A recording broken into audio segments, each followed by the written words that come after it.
जय श्री कृष्ण दोस्तों, स्वागत है आपका आज की तेज एस्ट्रोलॉजी में। कृष्ण हैप्पीनेस, कृष्ण ही खुशी है। जैसे मैं हमेशा कहता हूँ दोस्तों, हम लोग आज बात करेंगे एक बहुत इम्पॉर्टेंट टॉपिक पे, और वो है पितृदोष के बारे में। ये इसलिए इम्पॉर्टेंट है क्योंकि ये हमारे जो है शास्त्र के हिसाब से भी जो है सही है, और इसके इफेक्ट्स देखने को मिलते हैं, अच्छे और बुरे भी देखने को मिलते हैं। तो दोस्तों, वीडियो स्टार्ट करने से पहले चैनल को सब्सक्राइब अवश्य कर दीजिए, लाइक करिए, कमेंट करिए, सपोर्ट करते रहिए जैसे आप लोग कर रहे हैं। उसके लिए अति आभार है आपका। नोटिफिकेशन बेल अवश्य पुश कर दीजिएगा ताकि मेरे द्वारा पोस्ट किए गए वीडियोज़ आपको टाइम टू टाइम मिलते रहें। किसी भी प्रकार की आपको कंसल्टेशंस लेनी हो, फाइनेंशियल है, मैरिज लाइफ से रिलेटेड है, बच्चों से रिलेटेड है, हेल्थ से रिलेटेड है, अवश्य आप मुझे संपर्क कर सकते हैं। मेरे नंबर वीडियो में फ्लैश होते रहते हैं, वीडियो के डिस्क्रिप्शन बॉक्स में भी नीचे दिए रहते हैं। आप मुझे ईमेल के थ्रू भी संपर्क कर सकते हैं। इनको ज्योतिष विद्या पढ़नी हो, आराम से, धीरज से, स्पिरिचुअलिटी से, वो अवश्य मुझे संपर्क कर सकते हैं सीखने के लिए ज्योतिष।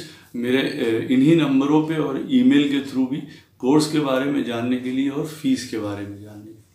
तो दोस्तों, ये पितृदोष होता क्या है? देखिए, पितृदोष, ये बात समझनी एक बहुत ज़्यादा ज़रूरी है, सबसे इम्पॉर्टेंट है जो कि पितृदोष का मतलब ये नहीं होता है कि हमारे जो एंसेस्टर्स हैं या जो हमारे पितृ हैं वो हमको श्राप दे रहे हैं, हमको कर्ज कर रहे हैं। ऐसा बिल्कुल भी नहीं होता है। कुछ एक केस में आप ये कह सकते हैं 100% में से एक आध पितृदोष ऐसा बनता है जिसमें से आप ये कह सकते हैं कि पितरों की वजह से वो हमको किसी प्रकार का कर्ज या उनका उधार या डेट आप ये कह सकते हैं हमारे ऊपर है। और वो भी मैं आपको बता दूं तब होता है जब किसी ने अपने फादर की या अपने दादा की या उनके कुल में कभी जो है मृत्यु होने पे उनका संस्कार क्रिया सही तरीके से नहीं की हो। तब देखिए एक तरीके से ये वाला संबंध बनता है कि पितृदोष में जो है पितृ तब आपको उस चीज़ के लिए कर्ज कर सकते हैं क्योंकि उनकी आगे की यात्रा के लिए आपने सही तरीके से प्रबंध नहीं किया। वो वाला एक ऐसा दोष होता है जो आप कह सकते हैं स्पेसिफिक है, या यूं आप कह सकते हैं कि उसकी वो कहना सही होगा उस जगह पे ही कि हाँ, उस जगह पे पितृ जो हैं किसी न किसी प्रकार का जो है आपसे रुष्ट हैं और वो किसी न किसी प्रकार से आपको कोई कर्ज दे रहे हैं पत्रिका में। अन्यथा 99% जो पितृ दोष पत्रिका में बनते हैं वो इसलिए बनते हैं कि पितृ आपको कर्ज कर रहे हैं, ऐसा बिल्कुल भी नहीं है। इसलिए होता है कि उनके द्वारा कोई गलत काम किए हुए हैं, उनके द्वारा कुछ अच्छी बुरी चीज़ें हुई हैं जिसके परिणाम स्वरूप आपकी पत्रिका में वो पितृदोष उभर के आया है। अब आप ये कहें, अगर ये पूछें कि भाई हमारे पिताजी ने, हमारे दादाजी ने जो है कोई काम ऐसा किया हमारे पुरखों ने, तो उसकी हमारे ऊपर किस प्रकार की एलिगेशन है या हम उस चीज़ का भुगतान क्यों भुगतेंगे? तो देखिए, पहली बात ये अवश्य क्लियर कर लीजिए आप लोग कि हम सब लोग अपनी उसी लाइनेज से बंधे हुए आते हैं। साइंस ने भी देखिए इस चीज़ को प्रूव कर दिया है कि हमारे डीएनएस कैसे मैच होते हैं, जेनेटिकली जिसको कहते हैं, हमारी जीन्स कैसे मैच होती हैं। उसी प्रकार से आप ये बात गांठ बांध लीजिए कि जो आपके घर परिवार के लोग हैं वो उसी लाइनेज से बार बार पलट के आते हैं। जब तक उनके ड्यूज़ जो उनको लेने हैं या जो उनको देने हैं वो पूरे नहीं हो जाते हैं, तब तक वही सगे संबंधी हमारे जीवन में लौट के आते रहते हैं। यहाँ तक कि कौन से हमारे मित्र होंगे, कौन से हमारे भाई बंधु होंगे, कौन से हमारे एम्प्लॉयर्स होंगे, वो सब भी हमारे पूर्व जन्म के ही साथी होते हैं। आप देखेंगे, इसका एक छोटा सा मैं आपको उदाहरण दूंगा। कई लोग हमारे जीवन में आते हैं 6 महीने के लिए, 4 महीने के लिए, 3 महीने के लिए, हमको तबाह करके चले जाते हैं। वो पीरियड हम लोग कभी नहीं भूलते कि ये ऐसा समय 2 महीने का या 3 महीने का आया और वो हमारी दुनिया को उठापटक करके चला गया। या यूं आप कह सकते हैं कि 6 महीने में, 3 महीने में कोई ऐसा व्यक्ति हमारा आमना सामना हुआ कि उसने आपकी लाइफ चेंज कर दी, आपको ऊपर उठा दिया और उसके बाद वो आपके जीवन से चले गए। देखिए, ये सब हमारे अगले पिछले जो कर्मास हैं उनके रिलेशन में हमको मिलता है, और जो हमारे पितरों ने किए हुए हैं, शुभ कर्म जो उन्होंने किए हुए हैं, तो उसका हमको शुभ फल भी प्राप्त होता है। क्योंकि कई बार हमें और आप दोनों को जीवन में, सबको मतलब जीवन में ये देखने को मिलता है, सत्य की अगर बात कहें, कि कई बार हम उस चीज़ के हकदार नहीं होते हैं और हमको वो चीज़ प्राप्त हो रही होती है।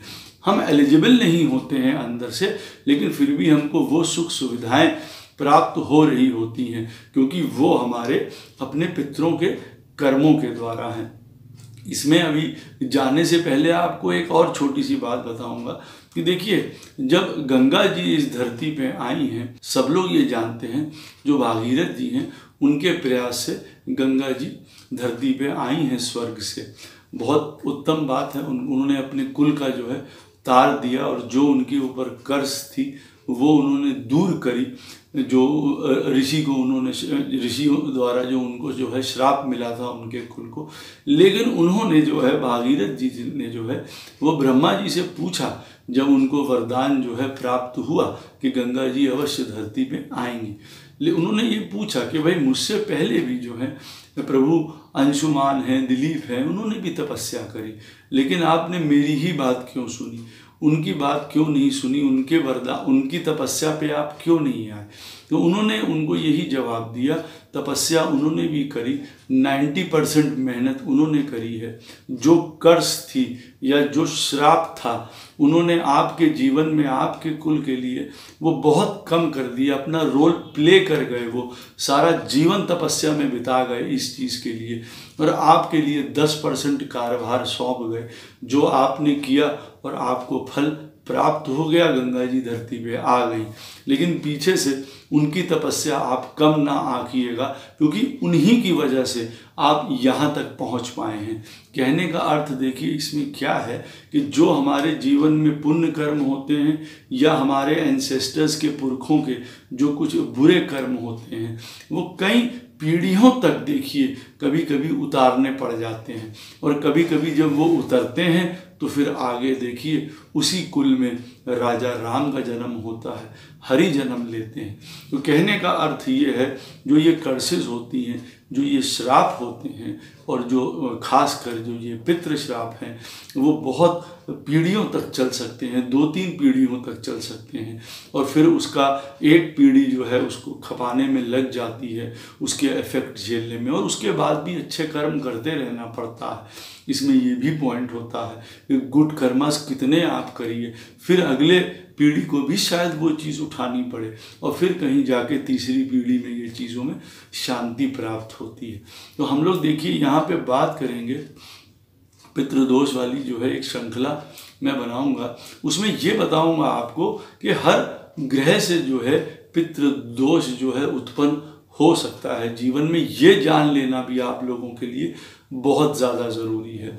हर घर में पितृदोष बन सकता है या बनता है, उसका क्या इफेक्ट होगा वो भी आपके लिए जान लेना ज़रूरी है। इस श्रृंखला में उसमें भी आगे बात करेंगे। आज हम लोग बात करेंगे जो सूर्य के द्वारा जो है पितृदोष उत्पन्न होता है वो किस तरीके का होता है। देखिए, सूर्य देवता से उत्पन्न जो पितृदोष है, आप ये कह सकते हैं वो सबसे ज़्यादा सीवियर होता है, क्योंकि देखिए काल पुरुष की कुंडली में सूर्य देवता 5वें स्थान के स्वामी हैं, हमारे पास्ट को दिखाते हैं, हमारे पर बाबा को दिखाते हैं, हमारी संतान के साथ साथ संतान के हमारे कारक हैं, आत्मा का कारक हैं, हमारे आत्मा के सात्विक हैं, शुद्धि के कारक हैं, मंत्र के, सिद्धि के, पूजा के, साधना के कारक हैं।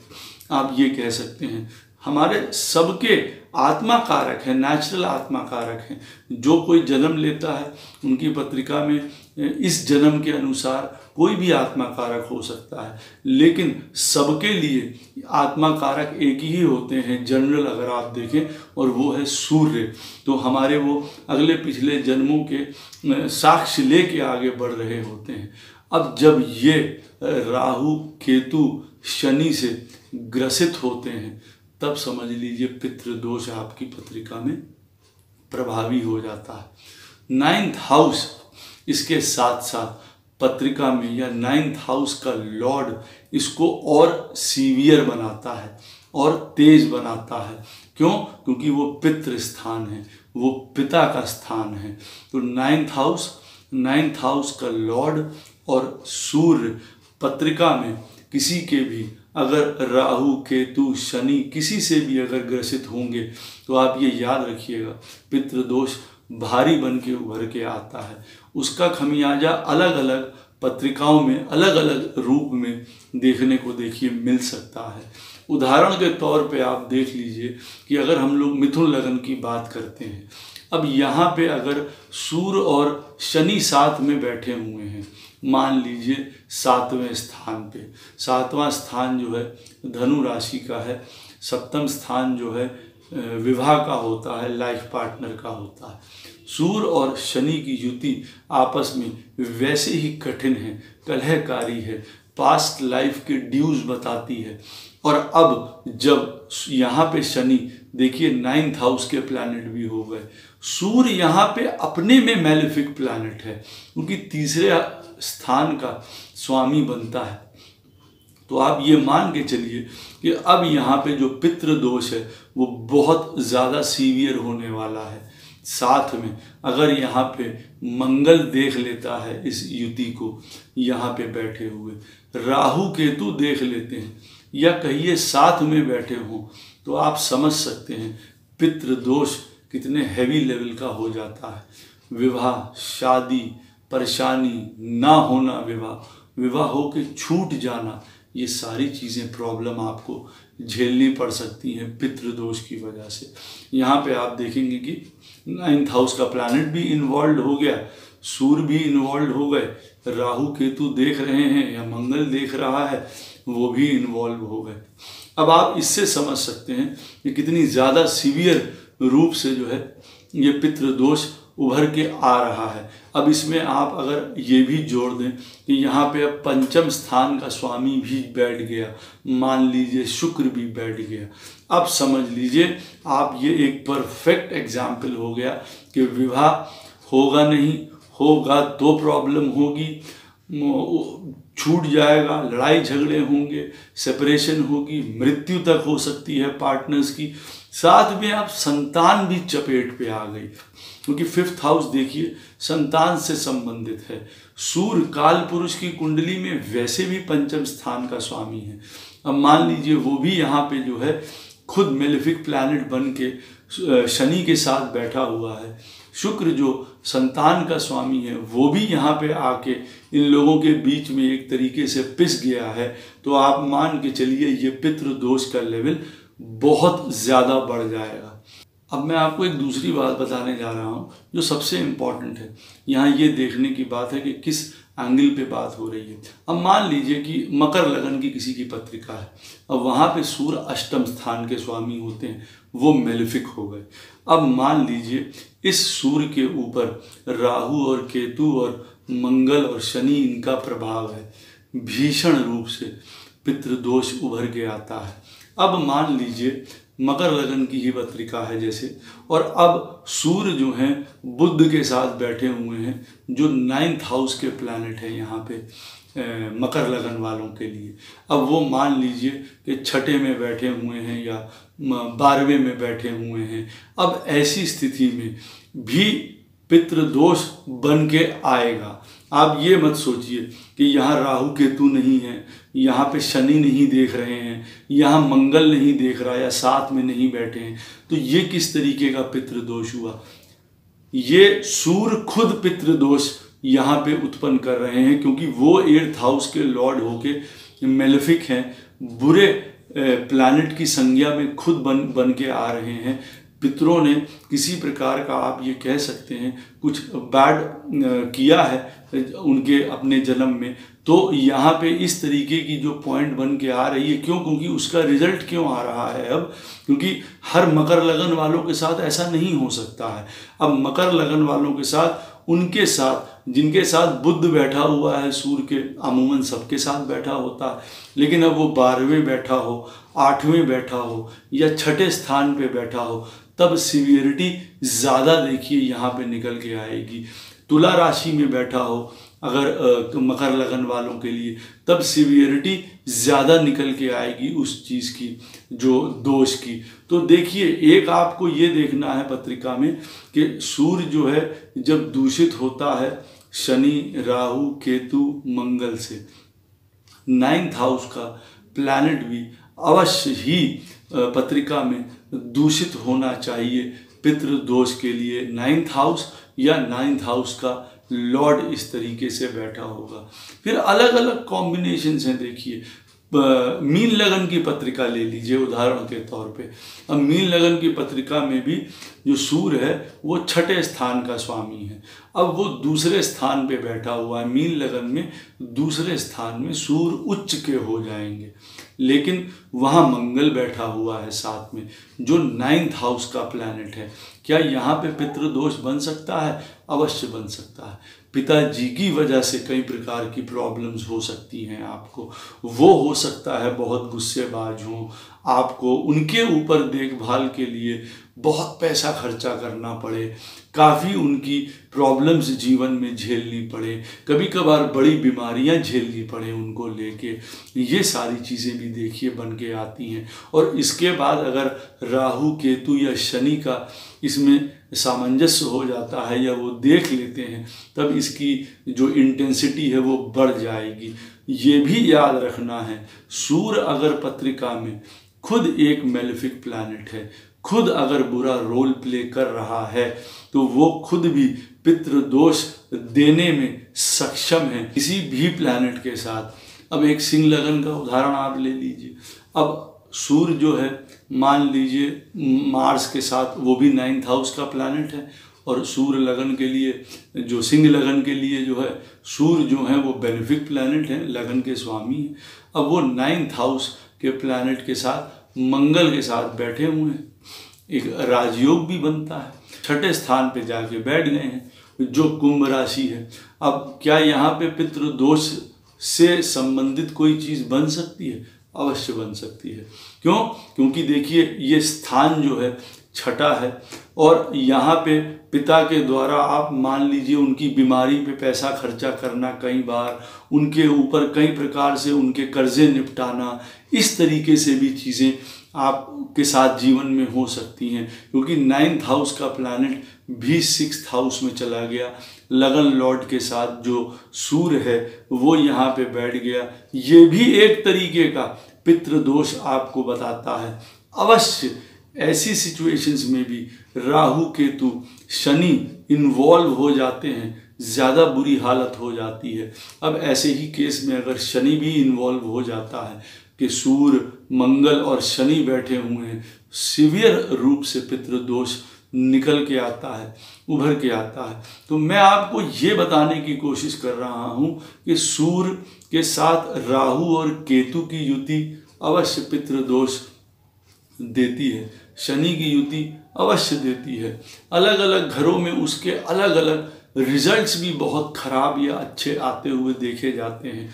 अच्छे तब आते हुए देखे जाते हैं, देखिए उसका भी उदाहरण मैं आपको दे दूं कि देखिए, अब मालूम करिए कि जैसे वृश्चिक लगन की पत्रिका है, लगन मान लीजिए। अब वहाँ जो है सूर्य जो है 10वें स्थान का स्वामी है, बृहस्पति जो है वो 5म स्थान का स्वामी है। वहाँ पे सूर्य और बृहस्पति की 5म स्थान में युति हो रही है। अब यहाँ पे राहु बैठा हुआ है, आप मान के चलिए, क्या ये पितृदोष पत्रिका में बन के आएगा? आपको संतान के लिए या संतान की तरफ से कोई परेशानी होगी? बिल्कुल नहीं। ये एक तरीके से आशीर्वाद प्राप्त होगा। केंद्र और त्रिकोण के स्वामी की युति वृश्चिक लगन में सबसे पावरफुल युति आप कह सकते हैं इस तरीके की। वो 5th हाउस में बन रही है।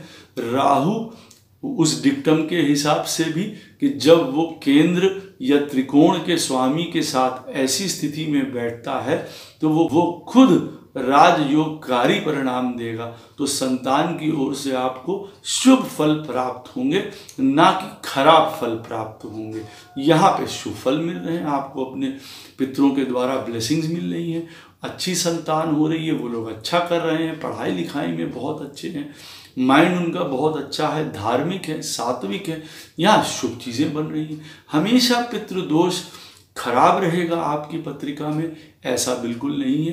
कई लाभ उससे प्राप्त होते हुए देखे जाते हैं, जैसे मैंने आपको ये उदाहरण दिया, उसी प्रकार से पत्रिकाओं में कई उदाहरण बनते हैं। लेकिन ये अवश्य है कि पितृदोष जिनकी पत्रिका में बन रहा होता है, खराब रूप से बन रहा होता है, उनको नौकरी में परेशानी, संतान उत्पत्ति में परेशानी, संतान होने के बाद उनकी बीमारियों की परेशानी, या नौकरी में सेटल ना हो पाना। जैसे किसी की पत्रिका में मान लीजिए पितृदोष 10वें स्थान में बन रहा है, सूर्य हैं वहाँ पे बैठे हुए हैं, राहु बैठे हुए हैं, केतु के साथ सूर्य है, उदाहरण के तौर पे शनि के साथ सूर्य बैठे हुए हैं, तो बहुत लेट एज में जाके काम सेटल हो पाता है, बहुत उधेड़ बुन चलती रहती है। ऐसे में अगर सूर्य उनकी पत्रिका में 8वें स्थान के स्वामी हुए, तब वो पितृदोष बहुत ज़्यादा सीवियर हो जाएगा। काम, प्रोफेशन, अपने जीवन में सेटलमेंट नहीं हो पाएगा, मान सम्मान जाता रहेगा, बहुत बार आपका समझ लीजिए कुल में तिरस्कार होगा एक तरीके से। ये सारी चीज़ें भी होती देखी जाती हैं। 7th हाउस में बनता है तो अपने घर परिवार, अपना जो आपका लाइफ पार्टनर है, उसके साथ जीवन बहुत मुश्किल हो जाता है। संतान के घर में अगर बनता है तो अवश्य संतान की ओर से बहुत दिक्कत प्राप्त होती है। संतान होती नहीं है, होती है तो कई बार दुश्मनी निभाती है, कई बार इतना बीमार होंगे किसी न किसी प्रकार की डिसीज़ को लेके कि अपना ऋण लेते हुए वो चलते बनेंगे आखिरी में। तो ये पितृदोष हैवी बन के चलता है, आप ये याद रखिएगा। एक बात मैं आपको इसमें और बता दूं कि 5म और 9वें स्थान का स्वामी अगर सूर्य की इस कंडीशन के बाद कि मालूम पड़े कि सूर्य पितृदोष में है, मतलब कि राहु केतु या शनि के साथ बैठा है या मंगल के साथ बैठा है और पितृदोष बना रहा है पत्रिका में, और अगर 5म और 9वें स्थान के स्वामी भी बुरी पोजीशन में बैठे हुए हैं, तो ये याद रखिए बहुत समय तक उसका इफेक्ट रहने वाला है। बहुत कठिन तपस्या करने की ज़रूरत है, बहुत शुद्ध रूप से जीवन जीने की ज़रूरत है, नमाज बहुत सुंदर करने की ज़रूरत है। ये ऐसी सिचुएशंस हैं, एक के बाद एक परेशानी आएंगी, एक के बाद एक दुविधाएं आएंगी, एक के बाद एक चुनौतियां आएंगी, उसके बावजूद भी आपको अच्छा कर्म करते रहना पड़ेगा। जैसे मैंने आपको उदाहरण दिया कि राजा दिलीप ने, अंशुमान जी ने, उन्होंने भी तपस्या करते रहे, सारा जीवन तपस्या में उन्होंने निकाल दिया, और फिर आगे राजा जब भगीरथ आए जब, तो उन्होंने देखिए ये वरदान पाया कि गंगा जो है धरती पे आ पाएंगी। तो कभी कभी आपके साथ भी होता है कि जीवन में कई बार ड्यूज उतारने पड़ते हैं, ऋण उतारने पड़ते हैं, कई प्रकार की पूजा, यंत्र तंत्र मंत्र जो है वो पितृदोष की उतारने के लिए या उनके दोष खत्म करने के लिए जो है बहुत सारी चीज़ें आती हैं इस तरीके की। आपकी पत्रिका में किस प्रकार का पितृदोष बन रहा है, उसमें क्या चीज़ इन्वॉल्व है, वो देखना बहुत ज़्यादा ज़रूरी हो जाता है। अब उदाहरण के तौर पे आप एक और चीज़ देख लीजिए कि जो जैसे मैं बता रहा हूँ कि किस प्रकार का पितृदोष है, क्यों बना है, समझना भी बहुत ज़्यादा ज़रूरी है। उदाहरण के तौर पे वृश्चिक लगन की कुंडली ले लीजिए। अब 7म स्थान का स्वामी जो है वहाँ पे शुक्र है मान लीजिए जो होता है, अब वो सूर्य के साथ बैठा हुआ है, 8वें स्थान पे मान लीजिए बैठा हुआ है। अब यहीं पे आप मान लीजिए चंद्रमा भी बैठा हुआ है, 9th हाउस का प्लैनेट। तो पहली बात तो ये है सीवियर पितृदोष ये स्थिति बन के आती है। 9th हाउस का प्लैनेट सूर्य दोनों जने 8वें में बैठे हैं, सप्तम स्थान का स्वामी भी वहां पे बैठा हुआ है। इंडिकेट क्या करता है कि आपने या आपके किसी पितरों ने जीवन में स्त्री की वजह से, स्त्री के कहने पे अपने पिता को बहुत ज़्यादा त्रास दिया है आपको। तो देखिए यहाँ पे जो है वीनस की इन्वॉल्वमेंट से सूर्य और चंद्रमा यहाँ पे दोनों जो है शुभ प्लैनेट है। शुक्र यहाँ पे वृश्चिक लगन में, वैसे ही मार्केश है। आपको यहाँ से क्लू मिलेगा, शुक्र यहाँ पे एक ऑड वन है क्योंकि सूर्य और चंद्रमा का वैसे भी वो एक तरीके से एनिमी है, दुश्मन है।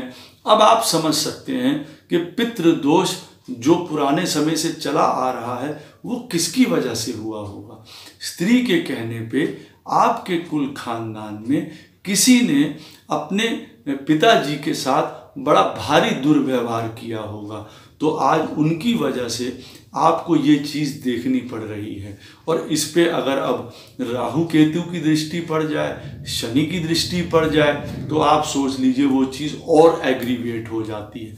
लेकिन आप यहाँ से ये समझ सकते हैं कि किस प्रकार का पितृदोष कहाँ से आया है, इसको कैसे दूर किया जा सकता है। अन्यथा एक ही तरीके की पूजा करके कि ये पितृदोष है, इसकी ये पूजा करनी ज़रूरी है, और एक जो सेट स्टैंडर्ड है, और उसके बाद आप देखेंगे कि 99% पितृदोष की पूजा होने के बाद भी असर ख़त्म नहीं होता है, जाता नहीं है। उसकी वजह यही है कि पहले कॉज ढूंढनी पड़ती है। कॉज क्या है पितृदोष की?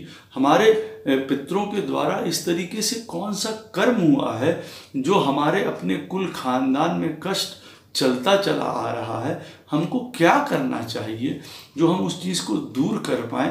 अब हमें हो सकता है किसी जो स्त्रियां हैं उनमें कभी कन्यादान करना पड़े किसी का, हम लोग कर रहे हैं किसी का दान पुण्य, सूर्य को बढ़ा रहे हैं, राहु का दान कर रहे हैं, ये कर रहे हैं, उससे देखिए कुछ नहीं होता है। आपको करना किसी का कन्यादान है जीवन में और आप कर ये काम रहे हैं तो उससे क्या फ़ायदा होगा।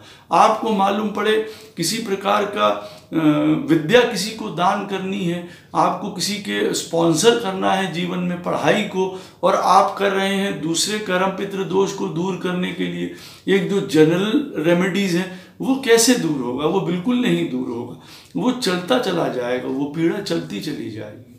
तो ढूंढना पत्रिका में कि पितृ दोष किस वजह से है, क्यों है हमारी पत्रिका में है, उसका मैंने आपको बता दिया है कि नाइन्थ हाउस का लॉर्ड और सूर्य जब पत्रिका में दूषित होंगे, पितृ दोष तब बन के अवश्य निकल के आएगा। सूर्य खुद पत्रिका में अगर मेलिफिक होगा, बुरा प्लैनेट होगा, जैसे आप मान लीजिए कि कुंभ लगन है या मकर लगन आप मान लीजिए, इन सब में अगर जैसे मेलिफिक प्लैनेट होता है, मीन लगन में आप मान लीजिए छठे स्थान का स्वामी होता है। अब अगर वहाँ पे पितृदोष बन के आ रहा है तो आप ये मान के चलिए कि सूर्य जो हैं, जो पितृ हैं, वो खुद आपसे किसी न किसी मामले से रुष्ट हैं। आपने किसी न किसी प्रकार का त्रास दिया है, डायरेक्ट आप जिसको कह सकते हैं, आपका जिसको इमीडिएट आप कह सकते हैं, आपको उसका रिस्पांस मिल रहा है कई बार, ये जान लेना भी बहुत ज़रूरी होता है। आगे भी इस श्रृंखला में हम लोग चंद्रमा द्वारा उत्पन्न जो है पितृदोष के बारे में बात करेंगे। कोई भी आपको क्वेश्चन हो इस वीडियो से संबंधित, इस टॉपिक से संबंधित, अवश्य मुझसे पूछ सकते हैं कमेंट सेक्शन में। मैं कोशिश करूँगा उसका उत्तर आपको अवश्य दूँ। जय श्री कृष्ण।